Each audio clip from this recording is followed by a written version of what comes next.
आज हम लेखा शास्त्र में पाठ 4 दैनिक पंजी रोजनामचा या जर्नल या नकल बही पाठ के अंतर्गत सवाल का अध्ययन करेंगे। पंजी प्रविष्टि बनाना सीखेंगे कि पंजी प्रविष्टि कैसे बनाई जाती है। पंजी प्रविष्टि या नकल बही का प्रारूप जो है ऐसे बनता है। पहले बनेगा तिथि या तारीख, विवरण, खाता पृष्ठ, विकलन राशि और समाकलन राशि। ये इसका प्रारूप है। तिथि, विवरण, खाता पृष्ठ, विकलन राशि और समाकलन राशि। पंजी प्रविष्टि बनाने से पहले नियम जानना जरूरी है कि प्रविष्टि में लेखा किस तरीके से करते हैं। तो नियम यह है कि खाते 3 प्रकार के होते हैं: व्यक्तिगत खाता, वस्तुगत खाता और नाम मात्र के खाते। तीनों का नियम और तीनों का विस्तृत बारे में इसके पहले पढ़ा चुका गया है, लेकिन फिर भी एक बार फिर बता रहा हूँ संक्षिप्त में। व्यक्तिगत खाता, पाने वाले व्यक्ति को विकलन और देने वाले व्यक्ति को समाकलन किया जाता है। दूसरा, वस्तुगत खाता, व्यापार में जो वस्तु या संपत्ति आती है उसे विकलन और जो वस्तु या संपत्ति व्यापार से आती है उसे समाकलन किया जाता है। तीसरा, नाम मात्र के खाते, व्यय खर्च हानि को विकलन, आय प्राप्ति लाभ को समाकलन किया जाता है। ये 3 खातों के प्रकार, तीनों का नियम जानना है और ये प्रारूप, तभी प्रश्न को हम हल कर पाएंगे। तीसरी बात, हम खाता बनाते हैं व्यापार का और बनाता है व्यापारी। तो जब भी हम पंजी प्रविष्टि करेंगे तो पहला हमको प्रारूप याद रखना है, दूसरा नियम, तीसरा ये याद रखना है कि व्यापार में कौन सा व्यवहार या क्या लेन देन हो रहा है, उसको ध्यान में रख करके हम पंजी प्रविष्टि करेंगे। यहाँ पर एक प्रश्न है, एक व्यापारी के निम्नलिखित व्यवहार हैं, इसको पंजी प्रविष्टि बनाना है। तो 2000 जनवरी 1 व्यापार प्रारंभ किया 50,000, 2 जनवरी माल खरीदा 10,000, 3 जनवरी माल बेचा 2,000, 6 जनवरी राम से माल खरीदा 1500, 7 जनवरी मोहन को माल बेचा 2500, 12 जनवरी मजदूरी दी 100 रुपये, 20 जनवरी ब्याज प्राप्त किया 150 रुपये, 25 तारीख जनवरी 25 मोहन से रोकड़ मिली 2500 रुपये, जनवरी का 30 किराया दिया 700 रुपये। ये प्रश्न है, इसके आधार पर हमको इसका लेखा नकल बही में करना है। सबसे पहले हमको नियम याद रखना होगा कि जब हम कोई भी माल खरीदते हैं या माल बेचते हैं और उसमें किसी व्यक्ति का नाम लिखा हुआ है तो वो व्यवहार उधार होगा। जैसे यहाँ पर लिखा राम से माल खरीदा, तो ये उधार माल खरीदा है। मोहन को माल बेचा, ये उधार विक्रय हुआ है। तो ये नियम याद रखना जरूरी है कि जब क्रय और विक्रय में किसी व्यक्ति का नाम लिखा रहता है तो वो लेन देन उधार होगा, लेकिन अगर नाम के साथ नगद शब्द लिखा है तो वो व्यवहार नगद होगा, चाहे क्रय हो या विक्रय। जैसे यही प्रश्न रहता है, राम से नगद माल खरीदा, तो वो उधार नहीं होता क्योंकि यहाँ पर नगद शब्द लिखा है। इसी प्रकार मोहन को नगद माल बेचा, अगर ऐसा लिखा हुआ रहता तो वो विक्रय नगद होता। अब इसको हम देखेंगे कि पंजी में कैसे लिखेंगे। सबसे पहले बीच में हेडिंग देंगे, एक व्यापारी की पुस्तक में नकल बही। अगर व्यापारी का नाम लिखा है तो वहाँ पहले हेडिंग देंगे, जिस नाम का रहेगा व्यापारी की पुस्तकों में, फिर बीच में हेडिंग देंगे नकल बही या पंजी प्रविष्टियाँ। कॉलम बनाएंगे, दिनांक, विवरण, खाता पृष्ठ, विकलन राशि और समाकलन राशि। कौन से कॉलम की चौड़ाई कितनी रखनी है यहाँ पर दिख रहा है, उसी के अनुसार से बनाना है। छोटा हम खाता पृष्ठ का कॉलम बनाएंगे क्योंकि इसका उपयोग नहीं करेंगे अभी। पंजी कैसे लिखेंगे, 2000 जनवरी 1 रोकड़ खाता विकलन पूंजी खाता से व्यापार प्रारंभ किया, 50,000 विकलन, 50,000 समाकलन। जितने राशि से हम विकलन करेंगे उतनी ही राशि से समाकलन करना है। व्यापारी ने व्यापार में क्या लगाया, रोकड़ लगाया और व्यापार प्रारंभ किया, तो व्यापार में पैसा गया इसलिए रोकड़ खाता विकलन। और व्यापारी जिन जिन वस्तु, नगद या संपत्ति का उपयोग करके व्यापार प्रारंभ करता है उन सब के योग को कहते हैं पूंजी। इसलिए यहाँ पर हुआ रोकड़ खाता विकलन पूंजी खाता से। व्यापार प्रारंभ किया, ब्रैकेट में नरेशन या व्याख्या लिखते हैं। एक पंक्ति होने के बाद विवरण से विवरण तक एक लाइन खींच के बंद करते हैं, पूरा कॉलम बंद नहीं करेंगे, केवल विवरण से लेके विवरण तक। 2 जनवरी माल खरीदा, माल खाता विकलन रोकड़ खाता से। यहाँ पर हम क्रय शब्द का भी प्रयोग कर सकते हैं, क्रय खाता विकलन रोकड़ खाता से माल नगद खरीदा 10,000 10,000।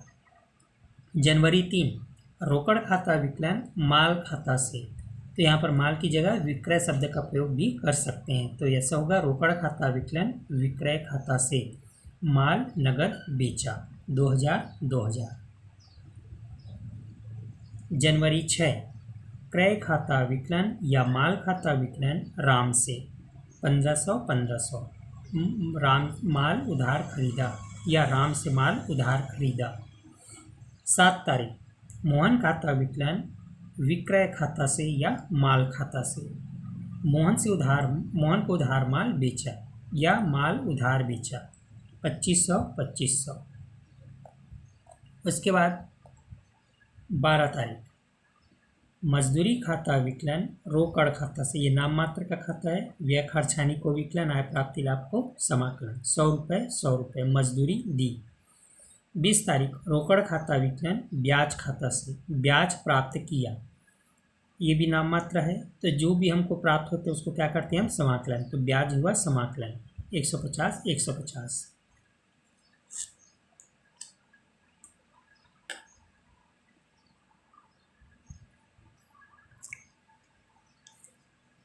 25 तारीख रोकड़ खाता विकलन मोहन से नगद प्राप्त हुआ 2500 2500। 31 किराया खाता विकलन रोकड़ खाता से किराया दिया, नाम मात्र खाता व्यय खर्च हानि को विकलन, तो किराया हम दे रहे हैं इसलिए व्यय हुआ, किराया खाता विकलन रोकड़ खाता से किराया दिया 700 700। एक प्रविष्टि होने के बाद प्रत्येक प्रविष्टि के नीचे एक लाइन खींच के बंद करेंगे, आखिरी में पूरा लाइन खींचेंगे शुरू से लेकर के आखिरी तक।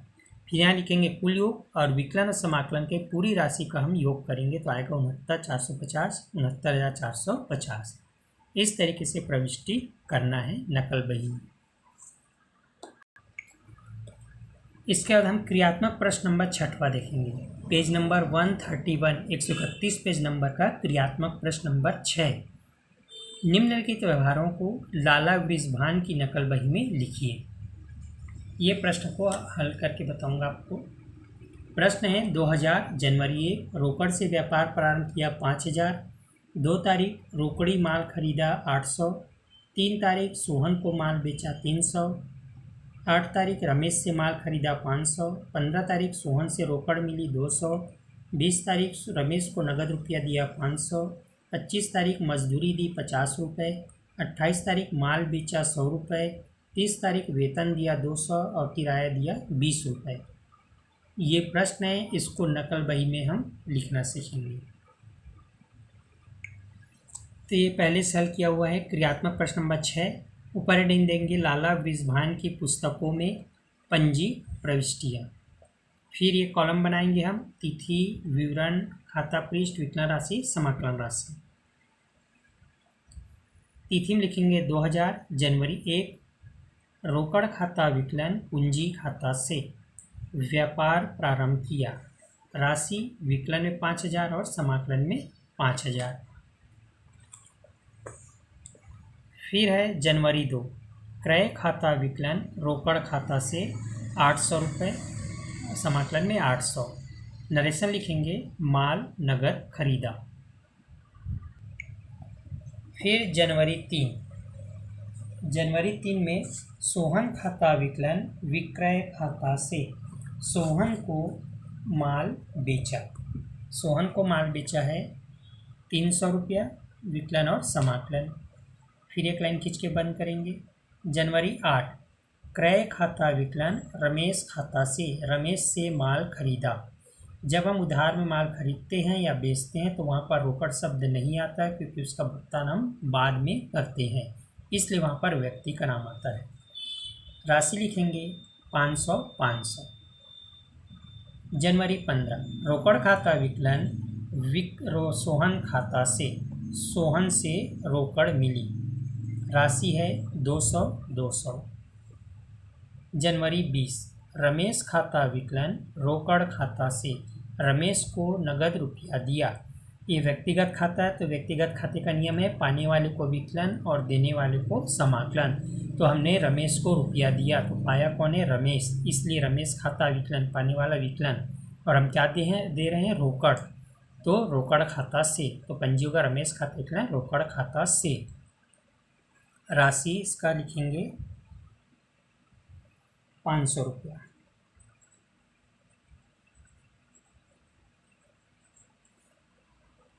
उसके बाद जनवरी 25, मजदूरी दी, नाम मात्र के खाते, व्यय खर्च हानि को विकलन, मजदूरी खाता विकलन रोकड़ खाता से, मजदूरी दी 50 रुपये 50 रुपये। 28 तारीख, माल बेचा, वस्तुगत खाता, वस्तुगत खाते का नियम है व्यापार में जो भी वस्तु माल या संपत्ति है उसको विकलन, और जो माल या वस्तु या संपत्ति है उसको समाकलन। तो यहाँ पर हम माल बेच रहे हैं मतलब व्यापार से माल बाहर जा रहा है, इसलिए विक्रय समाकलन होगा। तो पंजी होगा रोकड़ खाता विकलन विक्रय खाता से, राशि लिख देंगे 100 रुपये। फिर जनवरी 31, वेतन खाता विकलन 100 रुपये, रोकड़ खाता से 100 रुपये, ये नाम मात्र खाते का नियम है, वेतन दिया। फिर जनवरी 31, किराया खाता विकलन रोकड़ खाता से किराया दिया, ये भी नाम मात्र है, व्यय खर्च हानि को विकलन आय प्राप्ति लाभ को समाकलन, 20 रुपये 20 रुपये।